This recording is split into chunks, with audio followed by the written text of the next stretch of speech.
Assalamualaikum warahmatullahi wabarakatuh. Waalaikumsalam warahmatullahi wabarakatuh. Selamat pagi Bapak dan Ibu semuanya. Yang terhormat Ibu Kepala Sekolah Ibu Maslahati SPD, yang terhormat Ibu Anjar Kurniasi, dan Bapak Ibu rekan-rekan pendidik dan tenaga pendidikan Cekapa Baru 09. Terima kasih sudah berkenan hadir di tengah-tengah kesibukan mengisi rapot dan PPDB segala macam. Terima kasih banyak. Nah, ini saya mau mendiseminasikan tugas CGP. Saya sedang mengikuti CGP Angkatan 10. Diminta untuk mendiseminasikan tugas modul 1.4 yang bertemakan budaya positif. Oke, sebelum kita mulai, saya mau bertanya dulu mungkin pada Bapak Ibu semuanya, apa yang sudah Bapak Ibu pahami mengenai budaya positif di sekolah? Mungkin ada yang bisa sumbang saran Bu, apa? Pak Sofian nih. Budaya positif di sekolah Pak?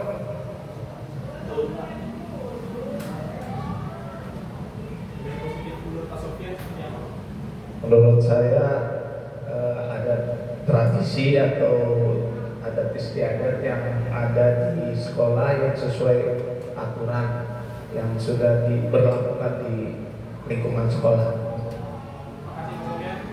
Oke, Bu Neti, boleh Bu Neti? Nama saya, positif itu nilai-nilai atau kebiasaan kebudayaan di sekolah yang dicanangkan sekolah untuk memfungsikan siswanya sesuai dengan mutu sekolah. Terima kasih ya. Tepuk tangan buat Pak Sofian dan Bu Neti untuk pendapatnya. Kurang lebih seperti itu. Oke, pertama ini ada tujuan pendidikan menurut Ki Hajar Dewantara. Tujuan pendidikan adalah menuntun segala kodrat yang ada pada anak-anak agar mereka dapat mencapai keselamatan dan kebahagiaan yang setinggi-tingginya, baik sebagai manusia maupun sebagai anggota masyarakat.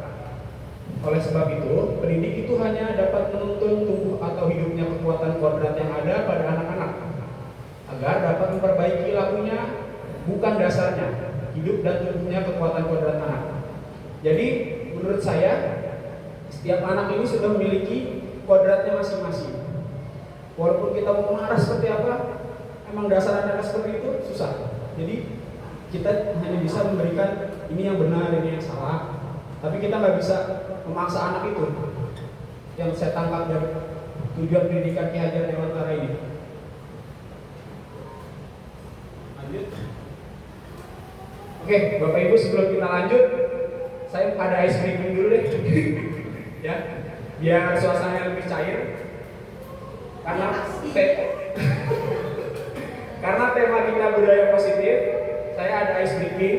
Jadi nanti Bapak Ibu menyebutkan satu kata yang bernilai positif. Contohnya bertanggung jawab, jujur gitu. Nanti teman yang lainnya menyambung kata terakhir. Contoh dari saya jujur. Saya lempar kemudian membuat kata dari akhiran kata yang saya buat. Huruf apa tadi terakhir? Oke. Nanti kemudian lempar ke teman lagi sampai semuanya dapat. Paham? Ya.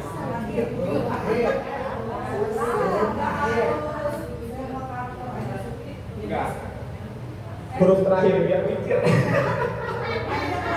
Oke. Siap ya? Dari siapa dulu deh? Dari Maslahat deh. Satu kata Bu yang positif untuk anak-anak kita positif apa Bu? Ramah. Ramah. Dapat ke siapa Bu? Mas? Saya harmonis. Harmonis, bagus benar. Kak, harmonis. Sopan. Jangan nangis ya Bu.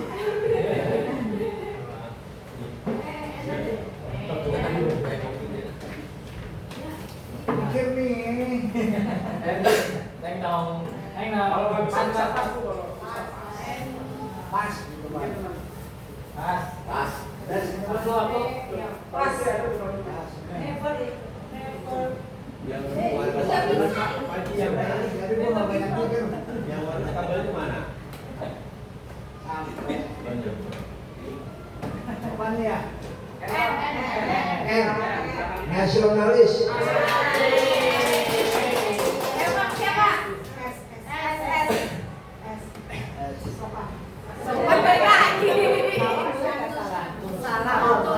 Santun.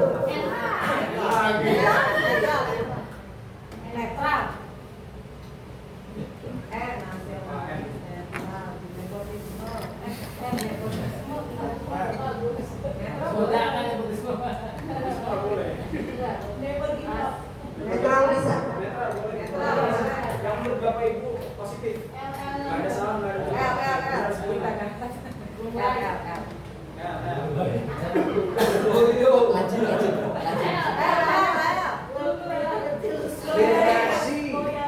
Literasi. Loyalitas.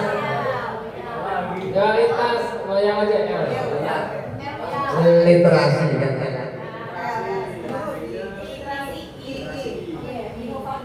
Inovatif. Semuanya jawab. Positif. Positif depan F. Positif. Fokus.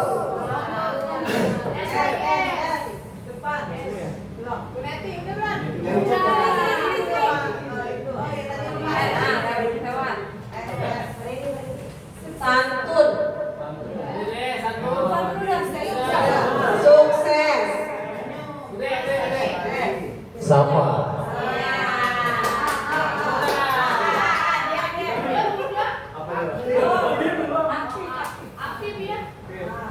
Ya, aktif boleh.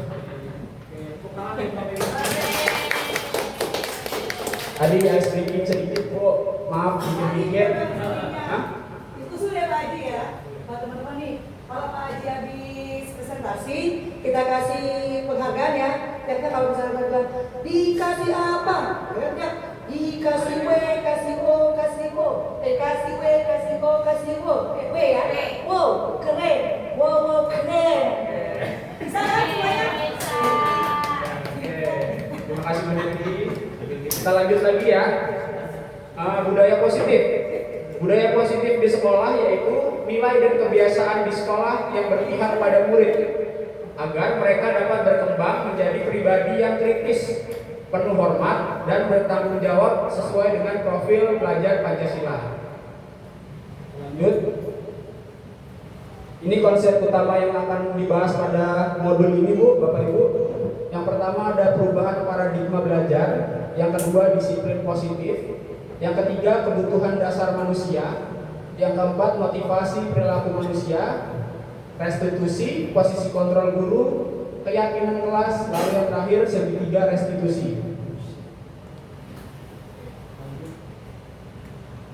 Ini perubahan paradigma belajar. Dalam membangun budaya positif, sekolah dapat menyediakan lingkungan yang positif, aman dan nyaman agar siswa mampu berpikir, bertindak dan mencipta dengan merdeka, mandiri dan bertanggung jawab. Disiplin sangat berkaitan dengan kontrol guru terhadap siswa. Oke, ini ada game sedikit. Jadi Bapak Ibu boleh berpasangan. Ada yang sebagai A dan ada yang sebagai B. Jadi si A ini menggenggam sesuatu yang menurut Bapak Ibu berharga. Lalu rekannya berusaha untuk membuka kepalanya dengan cara membujuk, boleh menghardik, mengintimidasi, memarahi, menggoda, menggelitik, bahkan menawari Anda uang agar Anda bersedia membuka kepala tangan Anda. Boleh dicoba ya. Juga berpasangan. Misalkan Pak Sofian boleh tolong Pak. Pak Sofian sama Pak Ibu tolong. Izin Pak. Pasangannya nggak boleh. Jadi ini kita anggap Pak Sofian. Pak Sofian sebagai A. Jadi Pak Sofian menggenggam sesuatu yang menurut Pak Sofian berharga di hidup Pak Sofian. Pak Imam meminta untuk menarik merebut kebahagiaan Pak Sofian dengan cara apa aja terserah. Oke. Kira-kira Pak Sofian bakal membuka nggak?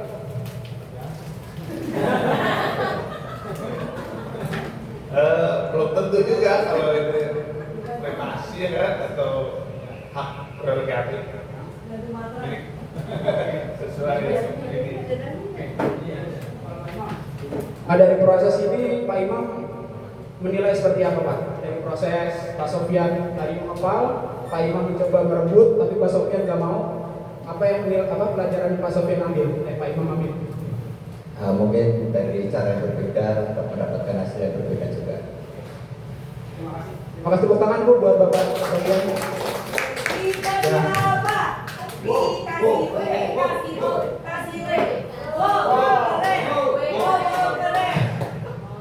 Oke, dari sini kita bisa Bu mengambil pelajaran bahwa mau dipaksa seperti apapun, kalau misalkan siswa ini yang jadi anim menurut saya adalah siswa.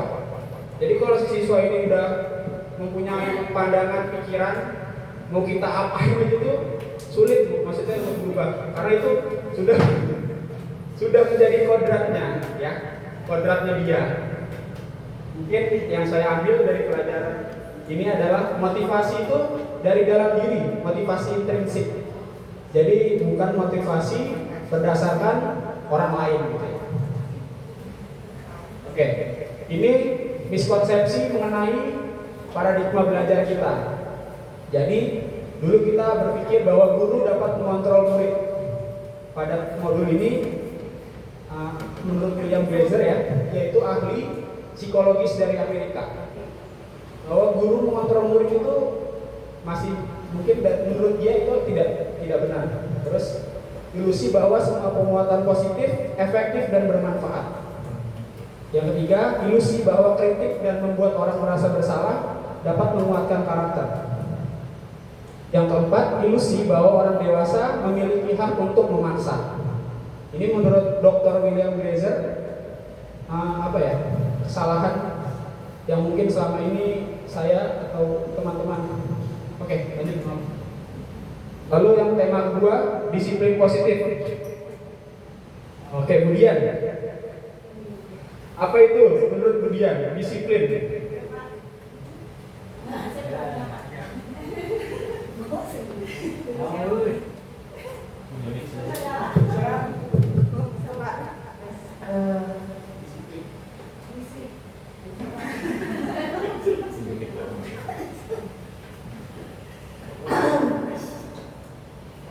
Disiplin positif ya Pak.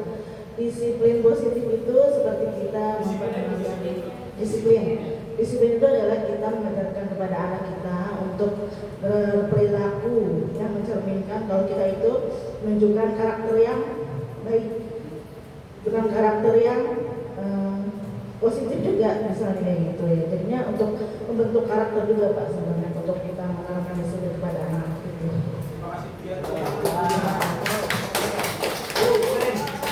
Mungkin ada yang mau membantu lagi? Satu jawaban lagi Bapak Ibu? Oke, Bu Mas.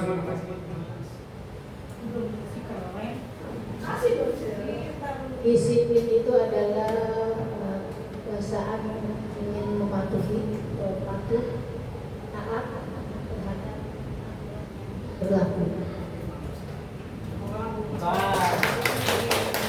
Ya.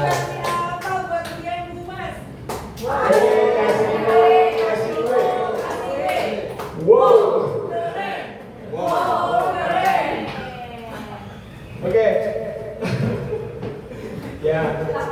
Jawaban dari Budian dan Dimas sudah sedikit menggambarkan makna dari disiplin. Oke, kita lanjut. Ini penjelasannya. Disiplin berasal dari bahasa Latin yang kata dasarnya disiplina yang artinya belajar. Makna asal dari kata ini berkonotasi dengan disiplin diri dari murid-murid Sokrates dan Plato. Disiplin diri membuat orang menggali potensinya menuju sebuah tujuan, apa yang dia hargai. Namun dalam budaya kita, makna kata disiplin telah berubah menjadi sesuatu yang dilakukan seseorang pada orang lain untuk mendapatkan kepatuhan. Cenderung umum adalah menghubungkan kata disiplin dengan ketidaknyamanan, bukan dengan apa yang kita hargai atau pencapaian suatu tujuan mulia. Kembali lagi tadi, ini kodrat. Jadi mereka sudah memiliki nilai-nilai di dalam dirinya yang kalau mau merubahnya itu harus disadarkan dari nilai-nilai positif. Jadi tidak bisa dengan hukuman atau dengan hukuman iming-iming ya Bu. Oke, ini disiplin adalah kemampuan memerintah diri sendiri dalam mengontrol dan menguasai diri untuk memilih tindakan yang mengacu pada nilai-nilai yang kita hargai dengan penuh tanggung jawab tanpa terperintah orang lain. Ini disiplin. Jadi bukan karena paksaan atau karena mendapatkan penghargaan ya. Jadi dalam diri sendiri. Nilai-nilai yang kita hargai adalah nilai kebajikan, sifat positif manusia yang merupakan tujuan mulia yang ingin dicapai setiap individu, yaitu nilai-nilai dalam profil pelajar Pancasila. Ini kebutuhan dasar manusia. Yang tengah apa maksudnya? Bisa tolong dibaca Pak? Itu artinya apa Mas?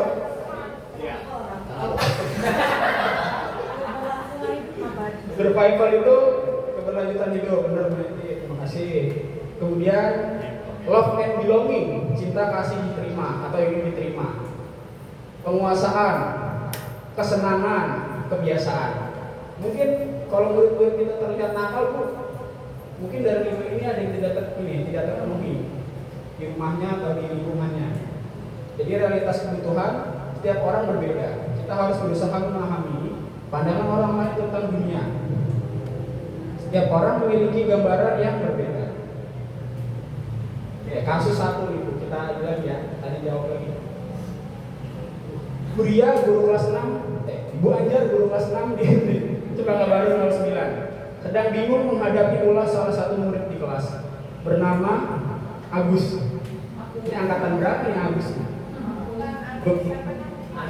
Ando. Siapa? Beberapa anak telah datang dan mengeluhkan Agus yang seringkali meminta bekal makan siang mereka dengan paksa. Jika Anda menghadapi situasi seperti Bu Anjar, apa yang akan Anda lakukan? Menurut Anda kira-kira apa alasan Agus melakukan hal itu?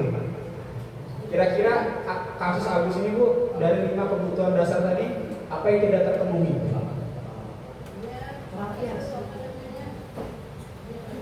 Tadi ada 5. Ada apa? Penguasaan, cinta dan kasih, kebebasan. Bisa jadi cinta kasihnya kurang di rumah. Jadi menaruh alasannya ini ngapain? Ya biar bisa diterima sama temennya. Terima kasih Bu. Mungkin Bu Nurul menambahin.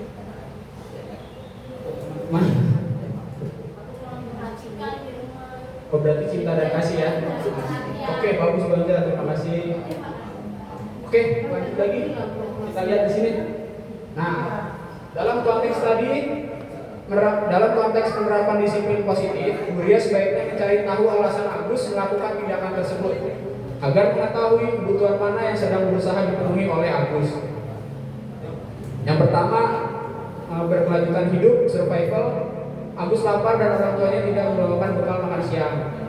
Itu kan sandang pangan papan kalau dia keberlanjutan hidup. Yang kedua, love and belonging. Teman Agus jadi perhatikan Agus yang kayak Bu Anjar bilang tadi. Lalu yang ketiga, dia merasa hebat karena temannya jadi takut dan menuruti keinginannya. Itu power atau penguasaan. Ya, itu alpha. Yang keempat, Agus merasa bosan dengan bekal yang dibawakan orang tuanya karena selalu bekal yang sama. Itu kebebasan.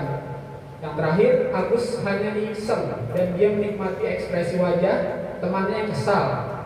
Ini kesenangan. Apa itu? Ya, ini ada satu kasus lagi. Kita kurang menguasai pelajaran matematika sehingga pada saat pelajaran tersebut berlangsung, dia lebih banyak berdiam diri atau menggambar di buku pelajarannya. Pada saat guru matematikanya, Pak Seno menanyakan pertanyaan, Iva menjadi gugup dan tak sengaja menjatuhkan tasnya dari kursi, serta tiba-tiba menjadi gagap pada saat berupaya menjawab. Seluruh kelas pun tertawa melihat perilaku Iva yang berbicara tergagap dan terkejut tersebut.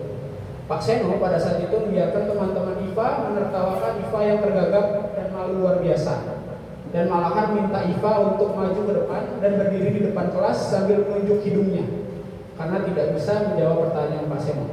Kelas makin gaduh dan anak-anak pun tertawa melihat Iva di depan kelas memegang ibu-ibunya.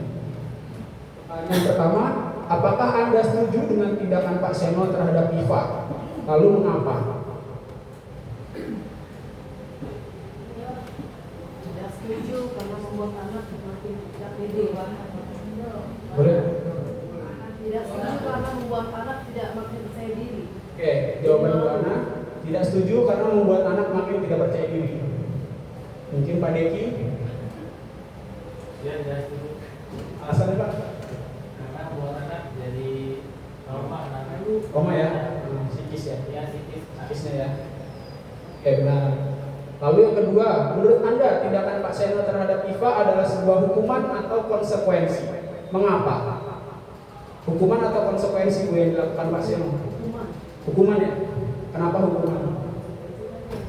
Ya, hukuman, betul. Karena hukuman itu sifatnya dadakan. Jadi kita belum buat konsekuensi. Nah, disepakati sebelumnya. Jadi dia buat kesalahan, langsung kamu lari 10 kali keliling, misalkan contoh. Itu adalah hukuman. Ya. Konsekuensi itu biasanya sudah disepakati antara guru dengan murid. Kalau melakukan ini, kamu ini. Jadi murid sudah tahu kalau dia salah dia harus ngapain. Ini hukuman, konsekuensi dan restitusi. Identitas gagal. Kalau kita memberikan hukuman kepada anak tuh, anak sedang mengalami identitas gagal. Kalau di modul ini bahasanya identitas gagal. Jadi kalau kita berikan hukuman, si anak makin dalam tuh masa tuh identitas gagalnya. Jadi sebagai pendidik mungkin kita harus memberikan, ada lagi identitas sukses, disiplin, itu ada konsekuensi, dia netral, tidak negatif tapi netral. Ada yang lebih bagus lagi di modul ini namanya restitusi. Semua perilaku memiliki tujuan. Teori motivasi perilaku manusia. Tadi ada 3. Yang pertama 1 dan 2 itu disiplin negatif. Jadi untuk menghindari hukuman atau ketidaknyamanan. Jadi kita melakukan sesuatu tujuannya adalah agar tidak terkena hukuman. Lalu yang kedua, disiplin negatif yang kedua, kita mengerjakan sesuatu untuk mendapatkan imbalan dari orang lain. Itu juga motivasi eksternal yang di modul ini masuknya ke dalam disiplin negatif. Yang ketiga, untuk menghargai diri sendiri. Saya akan menjadi orang seperti apa jika saya melakukannya. Itu motivasinya dari dalam diri sendiri. Itu tujuan disiplin positif. Oke, ini ada, mari berlatih hukuman atau konsekuensi. Nomor 1, kira-kira hukuman atau konsekuensi Bapak Ibu? Hukuman. Yang nomor 2, membersihkan coretan yang dibuatnya di meja tulis. Konsekuensi. Yang ketiga, murid ini push up 15 kali. Hukuman ya. Yang keempat, menggantikan kertas konsekuensi ya. Berjemur di lapangan basket. Hukuman. Murid diminta bertelanjang kaki sepanjang hari karena tidak menggunakan sepatu warna hitam. Konsekuensi atau hukuman? Konsekuensi. Hukuman ya? Hukuman. Kalau konsekuensi itu masih lebih baik. Mana Bu Ana? Kalau konsekuensi itu perjanjiannya lebih baik gitu. Berdiri di depan kelas sambil mengangkat satu kaki. Hukuman sudah jelas. Coba kita lihat jawaban yang benarnya. Ya, tepat sekali jawaban Bapak Ibu semua. Tadi yang konsekuensi yang membersihkan coretan dan menggantikan kertas tugas yang telah dicoret-coret. Yang lainnya hukuman. Nah, ini ada 5 restitusi posisi kontrol guru. Mungkin Bapak Ibu sudah pernah membaca di PMM. Ini yang pertama ada penghukum. Ini yang paling tidak disarankan. Pembuat merasa bersalah juga. Yang bagus, yang pasti manajer yang paling baik ya. Sebagai manajer, guru berperan sebagai manajer di kelas. Yang sedang yang boleh juga tapi tidak disarankan menjadi teman atau menjadi pemantau. Kita lihat di sini. Ini posisi kontrol guru. Pernyataannya biasanya gini, saya kecewa sekali dengan kamu. Itu membuat orang merasa bersalah. Terus kamu tidak pernah benar melakukannya. Itu penghukum. Ayolah lakukan demi bapak atau ibu. Itu teman. Nah, jeleknya teman ini, nanti si anak tuh kalau guru tersebut gak ada, sama guru lain dia nggak mau. Itu bahaya tuh. Jadi kurang disarankan. Apakah kamu mau mendapatkan stiker bintang hari ini? Itu sebagai pemantau bagaimana kamu bisa menyelesaikan masalah ini. Ini manajer. Jadi kita kembalikan ke murid, biar murid yang mencari jalan keluarnya. Kamu selalu yang paling terakhir. Itu penghukum. Kasus lagi. Pada hari Senin Pak Harun tidak masuk sekolah. Pak Harun merupakan guru matematika. Saat itu Bu Wati menggantikan Pak Harun. Bu Wati baru 1 tahun menjadi guru SMP. Beberapa murid merupakan perempuan, Vivi dan Natali mengetahui hal ini dan mulai menggunakan kesempatan dan bersikap seenaknya, tertawa dan tidak mengindahkan kehadiran Bu Wati. Bu Wati mencoba menyapa Vivi dan Natali dengan ramah sambil mengingatkan untuk tetap fokus pada tugasnya. Ayolah, tugasnya dikerjakan. Nanti ibu ditegur bapak kepala sekolah kalau kalian tidak mengerjakan tugas. Tolong bantu ibu ya. Namun Vivi dan Natali malah jadi tertawa. Ah, ibu santai aja bu. Mereka tetap tidak mengerjakan tugas dan malah mengobrol. Kira-kira posisi kontrol apa yang diambil oleh Bu Wati pada kasus ini? Teman. Pinter, Adeki.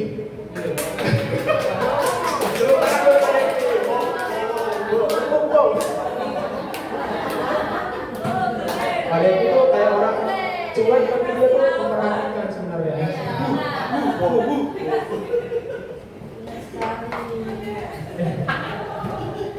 Kasus 2. Angkot dan Gino sedang bermain bersama di lapangan basket. Tiba-tiba terlibat dalam sebuah pertengkaran adu mulut. Gino pun menjadi emosi dan mengadakan kontak fisik, menarik ke meja Anto dengan kasar sampai 3 kancingnya terlepas. Pada saat itu guru piket langsung melerai mereka dan membawa mereka ke ruang kepala sekolah. Ibu Suti sebagai kepala sekolah berupaya menanyakan keduanya, terutama menenangkan keduanya, terutama Dino. Dino, sepertinya kamu saat ini sedang marah sekali. Mendengar itu, Dino pun mengalir bercerita tentang kekesalan hatinya. Ibu Suti pun melanjutkan bahwa membuat kesalahan adalah hal yang manusiawi dan bahwa mempertahankan diri adalah hal yang penting. Namun meminta Dino memikirkan cara lain yang mungkin lebih efektif karena saat ini Dino berada di ruang kepala sekolah. Ibu Suti melanjutkan bertanya tentang keyakinan sekolah yang disepakati, serta apakah Dino bersedia memperbaiki kesalahan yang telah dilakukan terhadap Anto. Dino pun akhirnya perlahan mengangguk. Kemudian Bu Suti balik bertanya kepada Anto, hal apa yang bisa dilakukan Dino untuk memperbaiki masalah? Anto menjawab, saya perlu kancing saya diperbaiki Bu. Ibu saya akan sangat marah kalau melihat kancing baju saya sampai copot 3 kancing begini. Ibu Suti pun kembali bertanya ke Dino, apakah yang akan dia lakukan untuk menggantikan 3 kancing Anto yang terlepas? Posisi kontrol apa Bu ini Bu? Manajer ya? Oke, betul. Ini sebagai manajer. Dikasih apa?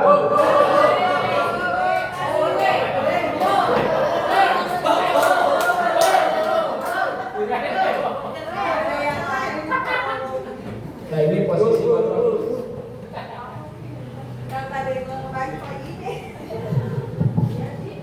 Identitas gagal.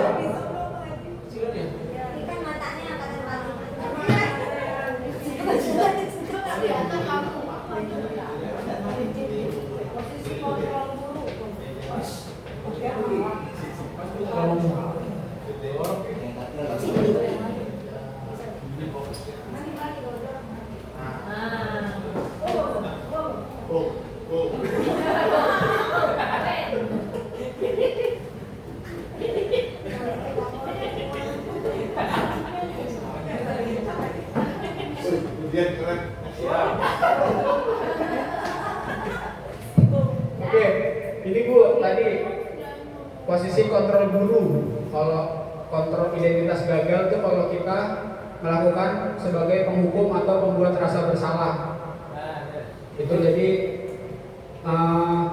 motivasinya dari eksternal. Jadi si anak nih melakukan hal tersebut mungkin karena takut hukuman atau ingin mendapatkan penghargaan. Terus sampingnya identitas berhasil atau sukses. Nah, tapi ini masih motivasi dari luar, motivasi eksternal. Jadi mengharapkan imbalan atau ketergantungan pada orang lain. Itu sebagai teman atau sebagai pemantau. Yang terakhir itu manajer, identitas berhasil. Jadi kontrolnya dari diri, motivasi intrinsik, menghargai diri sendiri.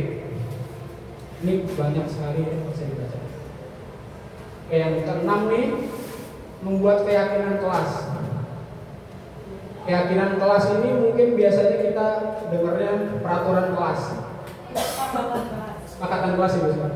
Keyakinan kelas adalah nilai-nilai kebajikan atau prinsip-prinsip universal yang disepakati bersama secara universal, lepas dari perbedaan agama, suku, negara, dan bangsa. Menurut Gosser, suatu keyakinan akan lebih memotivasi seseorang dari dalam, intrinsik. Seseorang akan lebih bersemangat untuk melanjutkan keyakinannya daripada hanya sekedar mengikuti peraturan.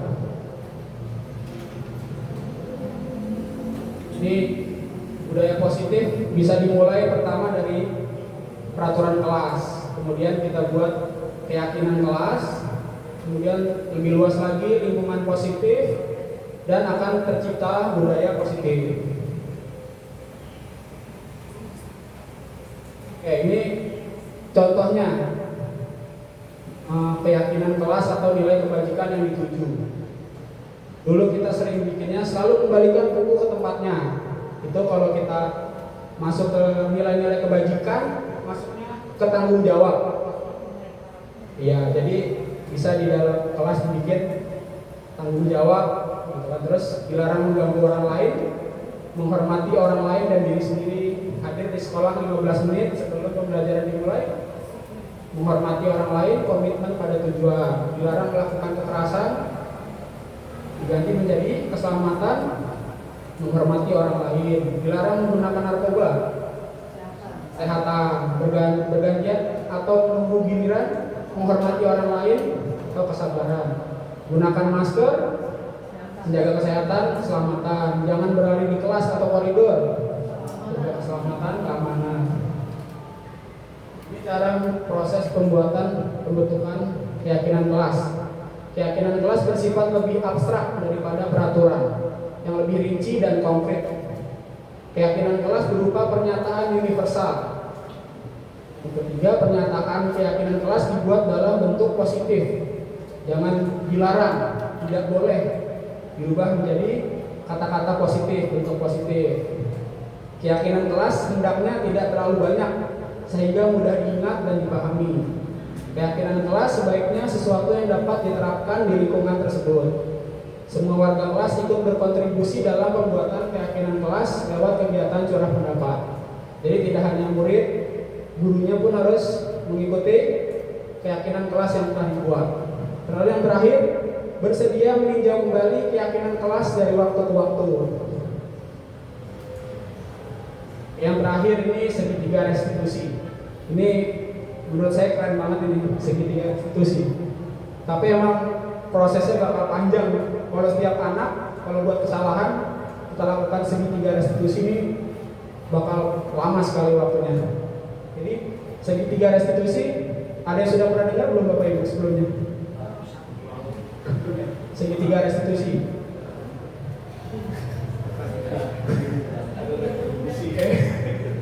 Proses menciptakan kondisi bagi murid untuk memperbaiki kesalahan mereka sehingga mereka bisa kembali pada kelompok mereka dengan karakter yang lebih kuat. Melalui restitusi, guru dapat membantu murid menjadi lebih memiliki tujuan, disiplin positif, serta memulihkan dirinya setelah berbuat salah. Jadi kalau si anak salah nih, si anak lagi tersesat di dalamnya. Kita harus membantu dia untuk mencari jalan keluarnya biar ternyata ini yang benar nih. Yang kedua, membantu murid untuk jujur pada diri sendiri dan mengevaluasi dampak dari kesalahan yang dilakukan.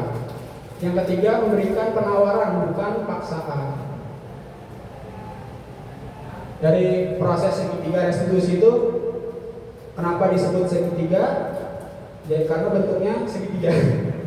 Ya, pertama, tahapan pertama yang harus dilakukan yaitu menstabilkan identitas. Jadi si anak nih, kalau buat kesalahan pasti dirinya ada yang lagi emosi atau kesal gitu kan, kita harus menstabilkan dulu dengan cara seperti ini. Mungkin kata-katanya, setiap orang pasti pernah melakukan kesalahan.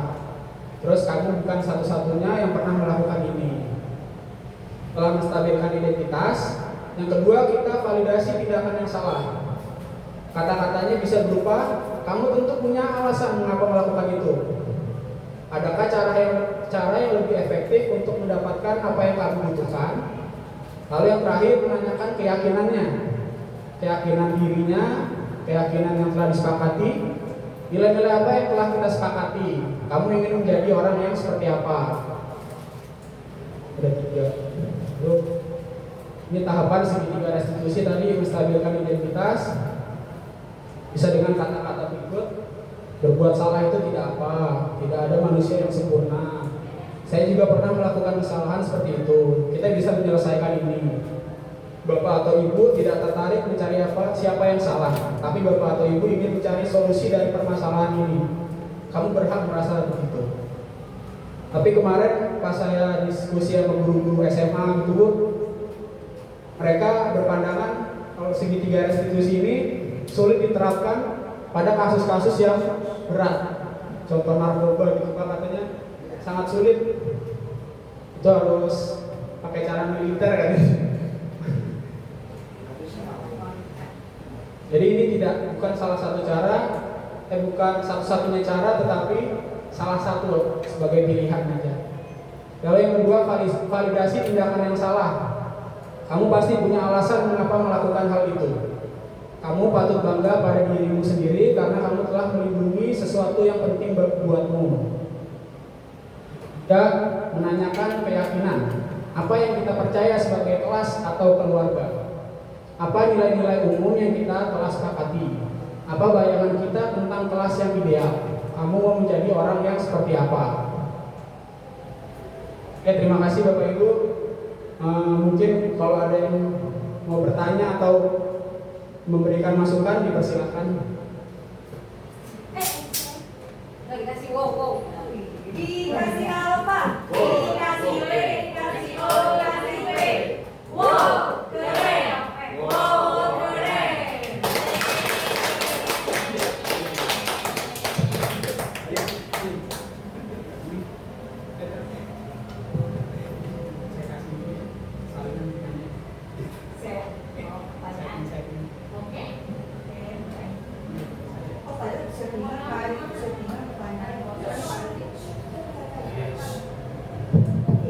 Oke, Bapak Ibu, mungkin ada pertanyaan atau pengalaman pribadi Bapak Ibu mengenai budaya positif yang telah Bapak Ibu lakukan di sekolah.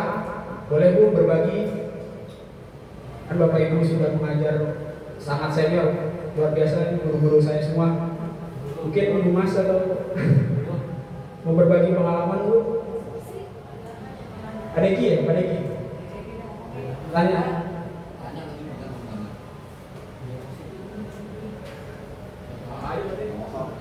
Baik, terima kasih Pak Ji.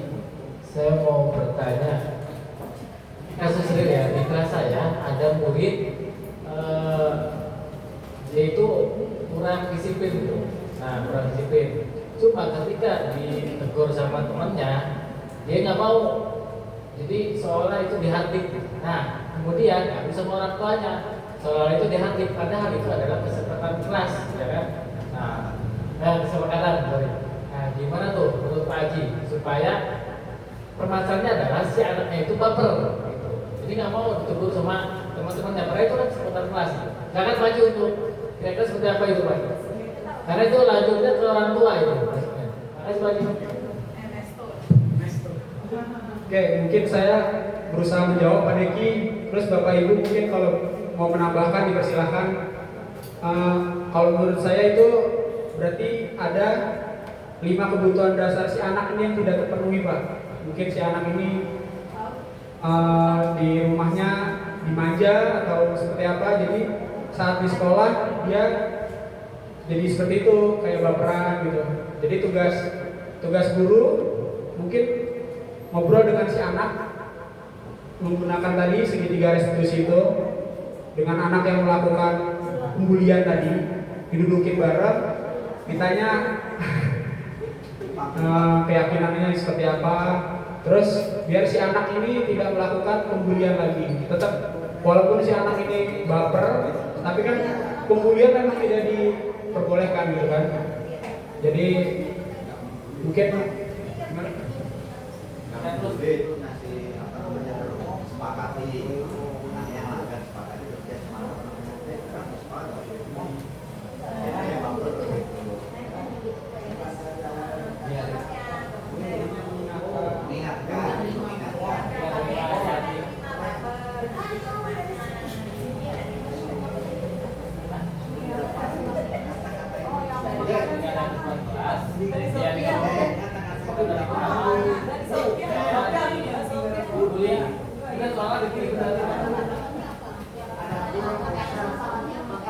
yang sangat rusaknya Benny mau harus sama langsung dulu. Iya, jadi soalnya ketika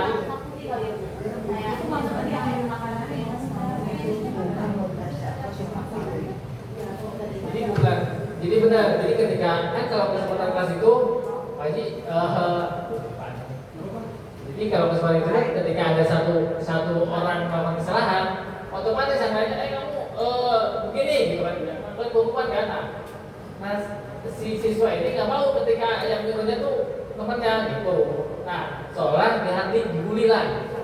Dia harus sama gurunya, gitu. Sementara kan misalkan gurunya lagi istirahat atau apa. Jadi intinya sih nggak mau ditegur sama temannya. Kemudian permasalahannya adalah adu sama orang tuanya gitu. Dan orang tuanya menanggapi bahwa itu tidak boleh. Oke, nggak boleh itu, harusnya gurunya, nggak boleh yang lain teman-temannya yang ini. Menurut saya sih tadi solusi Pak Haji betul, udah bagus. Bisa nanti saya coba dilaksanakan. Terima kasih Pak Haji. Kasih apa Pak Haji? Dikasih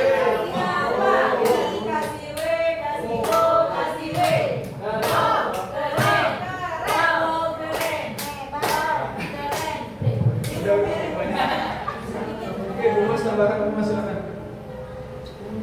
Terima kasih menanggapi tentang tadi yang masalah yang ada di kelas 3, kesepakatannya itu apa saja, kemudian apakah kesepakatan itu bisa dilakukan oleh anak kelas 3, usia anak kelas 3, kalau dan dilihat semuanya bisa mampu nggak melakukan kesepakatan itu. Kalau memang ada beberapa anak yang tidak bisa melakukan kesepakatan itu, dihilangkan, disesuaikan dengan semua siswa apakah mampu melakukan itu. Misalkan seperti maaf ya, kesepakatan kita kalau misalkan ada sanksi, misalkan loncat jongkok, ternyata ada yang gemuk melakukan kesalahan harus loncat jongkok, kan tidak bisa ya. Jadi tolong seandainya melakukan kesepakatan, lihat dulu sejauh mana kemampuan anak-anak kita gitu ya. Itu masukan saja. Nanti seandainya menyampaikan kesepakatan ya. Terima kasih. Terima kasih Bu Mas sudah menambahkan tepuk wow. Dikasih apa? Kasih W, kasih O, kasih W. Wow. Tiga ya Bu, biar panjangan sedikit. 2 lagi Bu. Mungkin ada pengalaman Bapak Ibu atau pertanyaan kasus-kasus di kelas. Kemudian Boleh pertanyaan tetapi menyimpang dari disiplin. boleh. Karena nama saya sudah disiplin. Kita diskusinya nih. Ya, sudah disiplin alhamdulillah. Ya Pak Haji, saya hanya satu aja pertanyaan. Ini sangat-sangat membuat beban.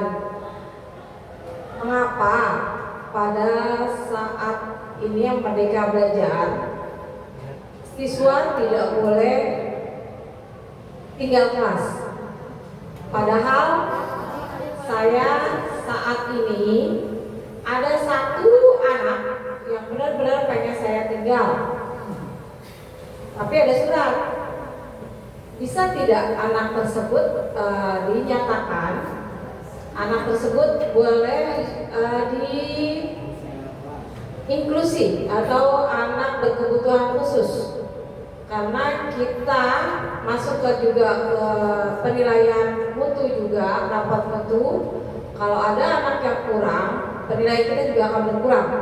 Apakah bisa anak tersebut saya sarankan untuk pindah sekolah? Terima kasih. Itu saja pertanyaannya Pak Haji. Kasih weh. Kasih WO. Keren. Ini pertanyaannya berat sekali nih. Saya kayaknya nggak bisa menjawab deh. Hah? Solusi ya?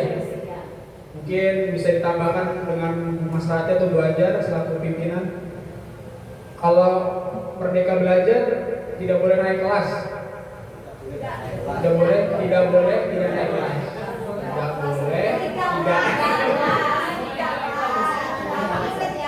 Tidak boleh tinggal kelas. Memang sih di Merdeka Belajar ini pengetahuan saya tidak dibolehkan untuk tidak naik kelas. Tidak dibolehkan tinggal kelas. Karena mungkin pembuat kebijakannya merasa setiap anak itu pasti akan belajar melalui kodratnya masing-masing. Jadi si anak A tidak bisa disamakan dengan kemampuan si anak B. Jadi mungkin si anak A ini cepat, pintarnya duluan, nanti si B ini perlahan, tapi tujuannya tetap sama-sama, ujungnya tadi mencapai kebahagiaan dan dapat hidup bermasyarakat menjadi dirinya sendiri. Mungkin kalau dari saya tadi Bu Bani nanya bisa nggak dipindahin ke sekolah luar biasa? Kalau itu mungkin dikembalikan ke kebijakan sekolah. Mungkin memang sebenarnya anak seperti itu habitatnya ya, apa ya? Lingkungannya lebih cocok kepada pendidikan yang sekolah luar biasa, karena di sekolah kita, sekolah umum, takutnya anak yang seperti itu tidak terpegang, tidak terkondisikan secara maksimal, Bu, karena tidak bisa satu guru hanya fokus kepada anak tersebut. Mungkin itu jawaban saya. Mungkin ada jawaban dari Bapak Ibu yang lain. Terima kasih. Menurut Mas ada tambahan? Lanjut, oke. Terima kasih Bu Bani. Dikasih apa? Dikasih W, kasih O, kasih W. Wow, keren. Wow, keren. Wow,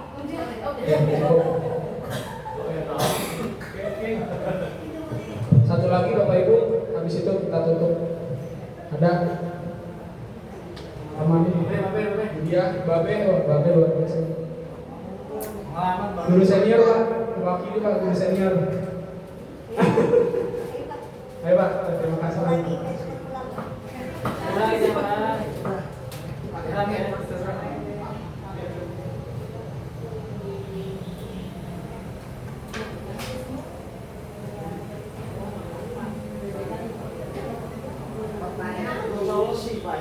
Solusi Pak, menambahkan Pak.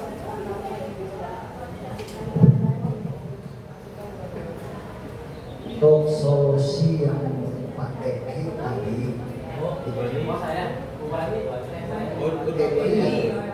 tadi dari rumah sudah memberikan, artinya disetujui tapi harus lihat kondisi kesepakatan itu.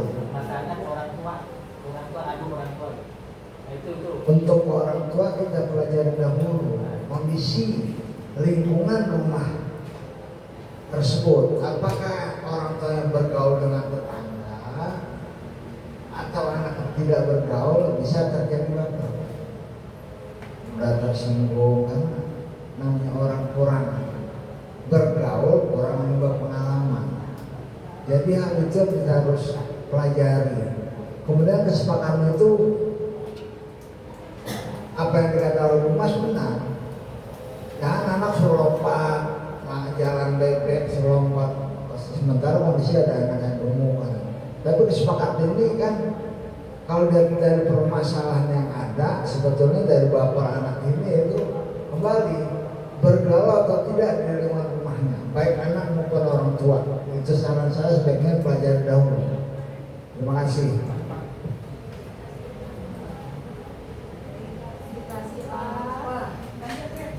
Dikasih apa?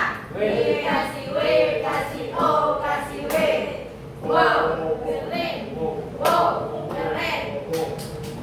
Oke, mungkin selesai untuk sosialisasi saya mengenai disiplinan sosialisasi modul 1.4 budaya positif ini. Saya ucapkan terima kasih kepada Bapak dan Ibu yang sudah berkenan hadir. Terima kasih, semoga Allah membalas kebaikan Bapak dan Ibu. Kurang dan lebihnya saya minta maaf. Wassalamualaikum warahmatullahi wabarakatuh.